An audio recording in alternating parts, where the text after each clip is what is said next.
جی ګرانو عزتمندو مونږ موجود یو کوم ځای کې درنه کې احتجاج کې د عمران خان صاحب د پاره دی خو راشه جی وای جی السلام علیکم. وعلیکم سلام څه ویل غواړئ څه ورونه راغلی لولنې خبره خدا چې موږ درنې ته راغلي د سوات نه تاثیر کبل ها دا کم حالات چې دي ماشاءالله خلک ټول جو په جوش او خروش ته ډیر زیات ها او دومره خلک ما په خپل ژوندۍ کې نه دي څومره درنې او څومره جلسې چې شي دومره پکې څوک نه دی راغلي او ماشاءالله عمران خان خو هر سړی وایي چې بس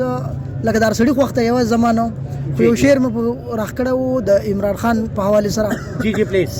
وې سترګو مې نم کړي دي زړه مې ماتم کړي دي د عمران خان د مرګي غیر قسم کړي دي او شیر په زندان کې پروت دی ګیدړ چل سم کړي دي غل په چکرو ګرځي ټوره سم کړي دي واو زبردست او عبدالودود وې ووري ننګ په عالم کړي دي نن په ننګ عالم وکړو دسی په وکړه ماشاءالله چې سم په وکړو پاکه بس بیا بل غزل له وی ژوند کې مراغله او کپتان خو خپيو کو جیل کې داډیالا بترسیږي امختیو کو ژوند کې مراغله او کپتان تاسو لید ودري کال ډیر کړي او خدمتونه کړو یو پسې پر کیس کې بدنام بن پوریو کو جیل کی داډیالا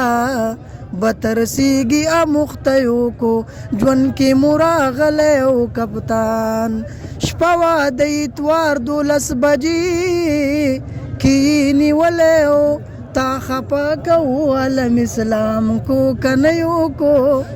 جیل کی داډیالا بترسیږي امختیو کو ډیر دی پی خوشاله اسرائیل او امریکا کړل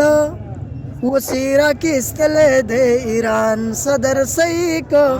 جیل کې داډیالا بترسیږي امختیو کو وی عبدالودود انعام ډیری او منګای دل کړو وی عبدالودود انعام ډیری او منګای دل کړو خدای را کړو ګل ګل پاکستان خلمبای کو جیل کې داډیالا بترسیږي امختیو کو مهرباني جی زبردست شاعری یار خداره ته وایا چې خان مویسته نه تختی خو بنا ان شاء الله درې ورځې او درې مشپه روانه ده د روټي په حواله سره کته واستو مون په لار راته لند ګډ وډو او د اسلام آباد دلته کې چې څومره عوام دي د دې زینو د ډیره لکه زه په دې باندې فخر کوم لکه دوی چې موږ ته په کوم انداز بسکټ را ورسول او لکه ډېر غټ همت د پنجابیانو منډه کوي او الته منډه وي واپس راځي او سلد او کارکونانو ماشاءالله خه مضبوطی او وای بس آگے بڑھو بھائیو آگے بڑھو هم تمہارے ساتھ ہے ډېر غټه خبره ده جی ډېر مننه ګرانو عزتمندو ډېر ښه شاعري دی